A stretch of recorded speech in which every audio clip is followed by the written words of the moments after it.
We are now going to take a look at, specifically take a look at God and the Black experience. The previous PowerPoint I put up for you all was just really an introductory kind of PowerPoint to lay the groundwork for Black liberation theology. But with this one, I'm going to specifically talk about, I guess, for lack of a better way of saying it, the history of our Black religious thought that lays the context and the groundwork for Black liberation theology. Uh, Again, I'm not going to assume that we know our history, but from 1619, when the first indentured servants were brought to America, Ferdinand and Isabella, this there has been a kind of tortured history of Black people in America.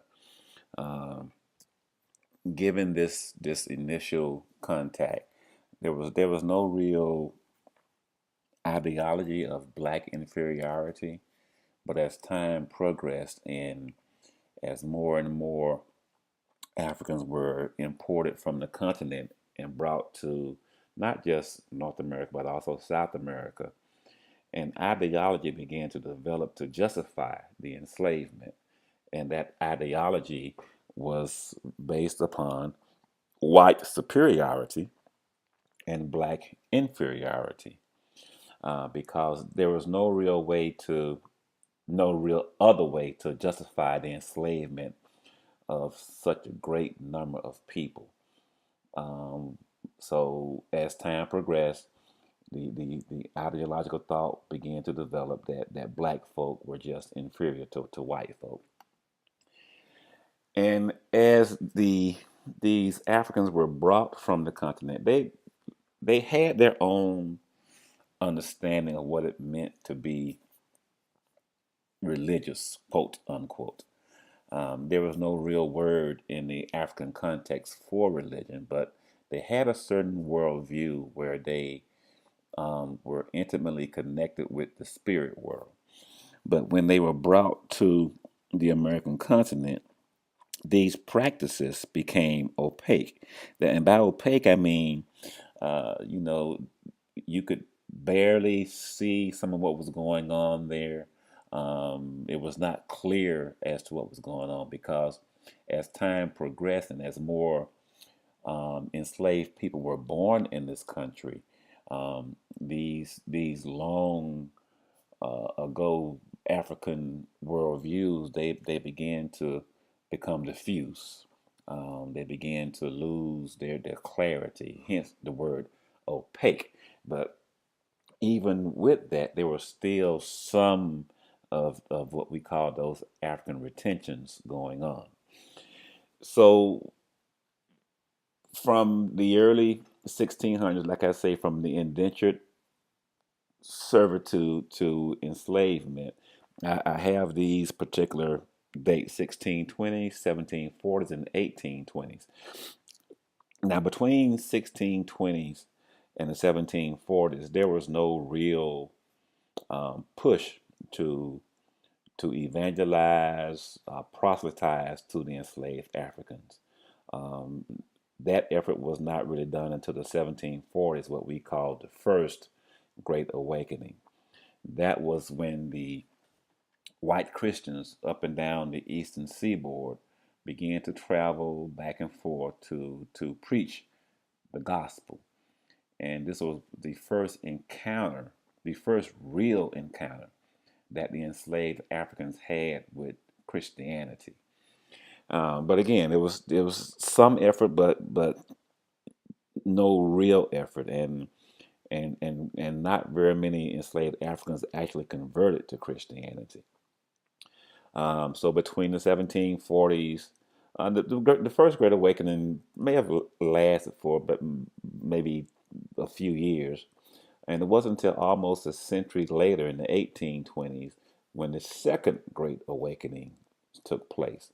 That is that period of time again when an evangelical fervor took place, where the white missionaries went up and down the eastern seaboard into the plantations and began to evangelize to the enslaved. Now, of course, one of the issues about evangelizing to the enslaved was that if these enslaved Africans became brothers and sisters in Christ, there was this understanding that if someone became Christian, you had to let them go.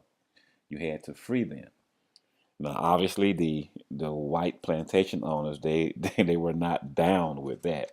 They were not really interested in freeing these enslaved Africans under the pretense that they were their brothers and sisters. As a matter of fact, you had some of these white plantation owners or white Christians who said that these blacks would not even go to heaven when they died because they were not real human beings. So therefore, why bother with this notion of trying to preach to them? So this idea of soulless bodies versus bodiless souls. There was a time when the Africans were brought to the Americas, they were believed to be akin to nothing but chattel.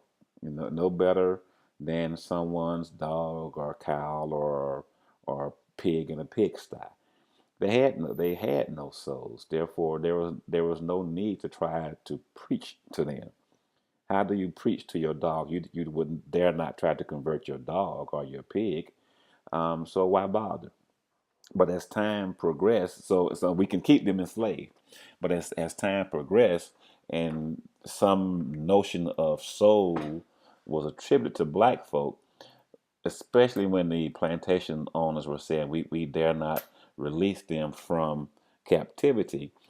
It was the idea, well, we can still preach to them and convert them, but let's give them the idea that they will have a home in heaven. So their bodies is not important, because what happens to their body while they're here is unimportant, because as long as they believe that God will bless them and let them go to heaven, they can remain enslaved. But again, underlying all of this was this ideology of inferiority, that black folk were inferior. So from 1619 onward in this country, you have this ideology of inferiority. Even in the matter of preaching, there's the ideology of inferiority. As you recall from Howard Thurman's mother, she did not want to have anything of Paul read, because every time the white preacher would come to preach, it was always slave, obey your master. And that was pretty much the context of the preaching to the enslaved. That was pretty much the ideology of white folk, both in the North and in the South, that black folk were inherently inferior. Now, the subtleness of this is the brand of Christianity that was preached to the enslaved was this was undergirded by the notion of inferiority.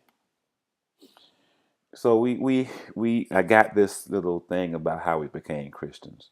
This is just a recap of what I just spoke about from the 1620s, with that when it was the religious practice of the enslaved Africans was opaque. I have these two initials, ADR and ADRP. Obviously, when the Africans were first brought to the Americas, they were practicing their African traditional religions. But as time progressed here in this country, they began to incorporate some of what they were seeing in America, although they were not being preached to. They did see how God was referred to, and they began to incorporate some of these things into their own religious practice. So the ADR is African derived religions, those things that were going on where they held on to the African context but just incorporated some Christian aspects to it. Now, the African derived religious practices, uh, things like conjure, uh, uh, things like folk remedies, uh, in Louisiana, what it's been pejoratively called voodoo. Some of these African-derived religious practices were still going on in the context of being enslaved. But again, with the 1740s, the Great Awakenings, then you got the Black Church movement in the 1770s, and it's primarily in the North when you had a significant number of free black people as opposed to the enslaved blacks on the southern plantations. But with the with the establishment of the African Methodist Episcopal Church, our denomination, the Black Church movement began. But when this movement went down to the South, and in the 1820s, you had the Black Church movement coming along. Um, this is when Christianity began to become a significant factor in Black life. But going back to Cone, we still had to deal with being told one thing and treated in another way. If you had a white Christian who felt that you or we as a black person or black people were inferior and acted upon that and felt no compunction with doing that, it began to be a struggle. How is God really on for us? How is God on our side? So Cone, again, he began to posit the notion of black liberation theology. In doing so, Cone dealt with the existential black life. And by existential, I mean the nitty gritty of being black in America in all of its myriad forms and fashions. Um, the ways of our thought, our religious thought, the ways of our social thought, the ways of our cultural thought, the ways of, as I said, being black in America. And Cone dealt with that idea of what it means to be black in the American context. And in doing so, he talked about the various ways that we deal with this, the sources and norms for doing black liberation theology. Um, Now, you have the reading from Cone, and I'm not really going to go through each specific detail of it because you do have it. You have the reading assignment, but he talks about things like, in order for us to really say that God is on our side, if we can talk about God for ourselves, we cannot negate our experiences. We cannot negate our black culture. We cannot negate our black history. Uh, we cannot negate our black experience. So for Cone, it's just not about how we use the Bible to preach liberation. It's not just about how we sing uh, hymns for liberation. It's about also how we use the blues, how the rhythms of black folk. It's about black life. It's not just about church life. It's about life on the street corner. All of these things go into how God is for and on the side of the poor, the destitute, and the weak. So we just can't negate the existential existence of who we are. And also, he goes on to talk about the interrelationship of God, Jesus, and black humanity. Um, I'm reminded, going back to Henry McNeil Turner, one of the first people, black people in this country, say God is black. Jesus is black. That was a radical thought in the late 19th century. But Henry McNeil Turner uh, posited that long ago.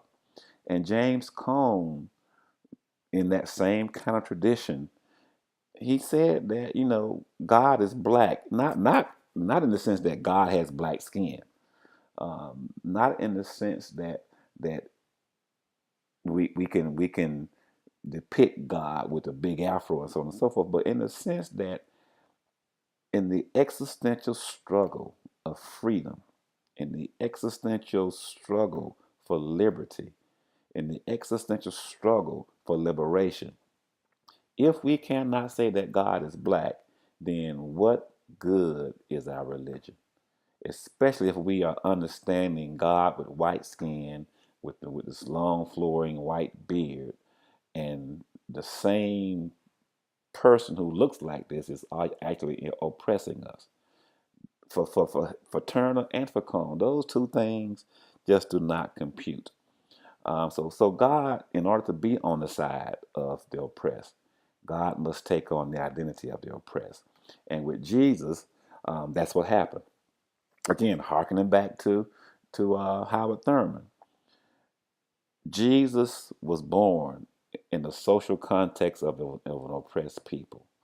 And for Cone, Jesus has to be black because if we view Jesus as white, if we view Jesus as on the side of the oppressor, then our theology, our understanding of who we are as religious people is going to be askew. It's going to be lacking something. So, in order for us to engage in a liberative practice, in order for us to say that we love ourselves, we have to imagine, we have to image God and Jesus as black. Again, this is a radical thought. And I know, again, we say that God has no color. Well, okay, fine, God has no color. But for Cone, we must give an existential imagination of God and Jesus as being black. So who we are means that individually we are people, or pick yourself. I am. How do you fill in that blank after I am in the context of liberation thought? I am a free black man. I am a free black woman. I am a child of God. I am somebody. That was one of the recurring sayings, as especially during the civil rights. I am somebody, and it's important for us to negate, as Howard Thurman would say, those hounds of hell, that fear that causes us to not stand up for ourselves. And communally, and here I'm talking about our churches. Cone addresses this in a Black Theology Liberation. What do our churches have to say in terms of liberation thought? I spoke about Cone's interview on NPR. A part of that interview, he was asked about the Black church and how the Black church's stance in liberation. And he was quick to point out that most of the Black churches, now hear me now, most of the Black churches during King's push for civil rights were against King. Not a few, not some, but most Black churches were against King. And I began to wonder, what do our Black churches stand for now? Are we trying to push for Black liberation, or are we just a Black version of the white Protestant churches? Are we pushing for liberation, Or are we pushing for mega church status? Are we pushing for liberation? Or are we pushing a prosperity gospel? Are we pushing for liberation? Or are we pushing for tithes and offerings? What do our black churches stand for in the context of black life? Are we trying to save? And Cone points this out too. Salvation, when Jesus was preaching salvation, it was not about dying and going to heaven. When Jesus was preaching salvation, it was about being freed from the struggles of life. It was about how you can be free from the oppression that you're living in right then and right there. But somehow or another, we have gone to the extreme of saying salvation is solely about dying and going to heaven. Well, I'll leave that alone. I'll let you all figure it out for yourselves. What is black liberation thought for you? What is black liberation theology in your own context? And I know a lot of you are pastoring and are ordained or part of ministerial staffs. Um, so this is just not an academic exercise I'm talking about. I'm really trying to delve into how do we apply this to our church life? How do we express the preferential option for the poor, for the weak, for the oppressed? How do we do that? And I really don't expect an answer from you right now, but it's something to think about. It's something to take into your ministry. It's something to take into your life as ordained elders, ordained deacons in our Zion. So think about these things as we go along, as we continue to talk about liberation theology next from the context of women and in the black church.